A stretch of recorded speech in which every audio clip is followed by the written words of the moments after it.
ಜಗಳಗಳನ್ನು ಮಾಡುವಂಥದ್ದು, ಒಂದು ಕಲಹಗಳನ್ನು ಉಂಟಾಗುವಂಥದ್ದು, ಸಮಸ್ಯೆಗಳನ್ನ ತಂದಿಡುವಂಥದ್ದು.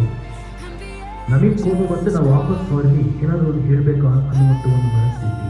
ಆದರೆ ವಾಕ್ಯ ಹೇಳುತ್ತೆ, ಇಹಲೋಕದ ನಡವಳಿಕೆಯನ್ನು ಏನು ಮಾಡಬೇಕಂತೆ, ಅನುಸರಿಸದೆ ಏನು ಮಾಡಬೇಕು, ನೂತನ ಮನಸ್ಸನ್ನು ಹೊಂದಿಕೊಂಡು ಪರಲೋಕ ಭಾವದಿಂದ ಇರಬೇಕು. ಅಂದರೆ ನಮಗೆ ಮಾದರಿ ಯಾವುದು ಅಂತೆ, ಈ ವಾಕ್ಯ ಒಂದೇ. ನಾವು ಯಾರನ್ನು ಫಾಲೋ ಮಾಡಬೇಕು? ಯೇಸು ಸ್ವಾಮಿನ ಮಾತ್ರ ಫಾಲೋ ಮಾಡಬೇಕು.